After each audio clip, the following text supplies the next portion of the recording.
Today, the federal minimum wage is $7.25. In the wealthiest nation on earth, nobody who works full-time should have to live in poverty.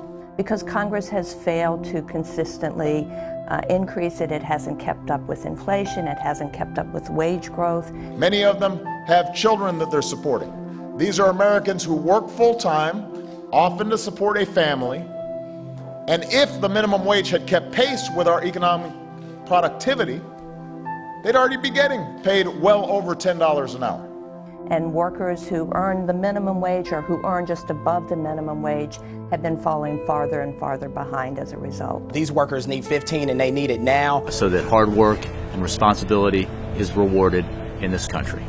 I think we have to take really seriously what we do next.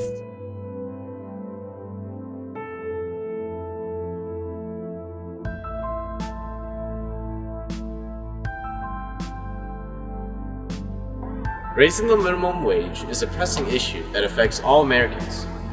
With the presidential campaign coming up, candidates need to find an answer to ensure the economic stability of our nation and our people. This issue has been important for years, but particularly recently, many people have been calling for action. We talked with high schoolers who participated in a nationwide campaign for minimum wage called the Fight for 15. What people make today is worth far less than what they were making 30 years ago for doing the same jobs. You're doing the same jobs, but the amount of money that you are making can't buy you the same amount of goods. And while the current minimum wage is losing value, the prices of things like daily necessities are going up. Milk is going up, my rent is going up, my cell phone bill is going up, even the Metro cards to get back and forth to work and home, they even raising that up. So it's like, what about my pay? And despite their hard work, American citizens are being forced into poverty. People are living below the poverty line, doing full work weeks, working multiple jobs sometimes, and it's not easy. And I don't understand why, as a country, we can't change that, because we have the power to. And these people look to raising the minimum wage as a solution, including small business owner Katherine of Jumbo Jumbo Cafe. Some people told me that Americans is nothing free. So I think everybody working is hard, right? So we support the minimum wage and can support even my kids in the future. Maybe she needed going to the school or going to the somewhere so forth. Some large companies have even increased their wages to help out their employees. Those businesses aren't doing it out of charity. They recognize it's good for their business. Higher wages are a smart way to boost productivity and reduce turnover. But how high should we increase it? We talked to small business owner Andre of Snowbots about his opinion on raising the minimum wage.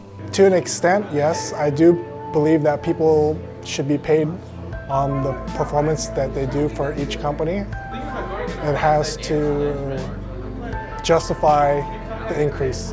If they have more responsibilities, then yes. And according to Microsoft co-chair Bill Gates, increasing the wage to a certain number can avoid the negative consequences. In certain limits, it doesn't cause job destruction. But if you really start pushing it, then you're just making a huge trade-off. While some states have increased their wages to $8.25 or $9.25, the Fight for 15 campaign advocates for an even higher wage of $15.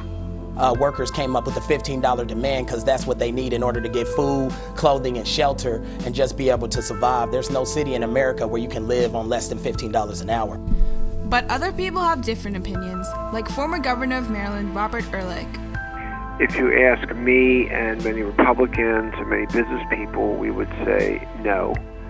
That is not the best way to help the poor. In fact, it is one way to hurt the working poor, and we have the numbers to prove it.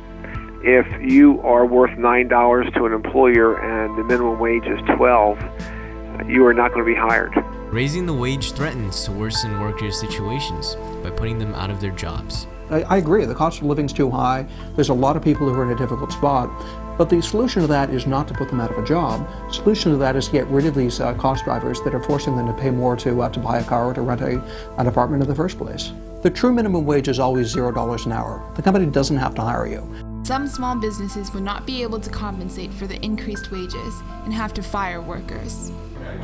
We would have to increase our cost of goods just to survive, because we would have to ultimately pass it on to consumer. to justify the increase in wages. And would you have to cut down on employees and stuff like that? Yes. Allowing local governments to deal with this issue themselves may be the better solution. We've got widely differing costs of living across the entire country. If you're to look at, say, $12 an hour nationwide, that means very different things in New York City than in Charleston, West Virginia. And trying to impose a uniform federal wage floor simply can't account for those local cost of living differences. It also doesn't account for the differences in local economies. Candidates need to focus on the issue that affects all Americans, raising the minimum wage. It's an issue that includes workers, employers, and taxpayers, and even us teenagers who are preparing to enter the workforce. It's an issue that we Americans care about, that will determine the future of our nation. And the future leader of our nation.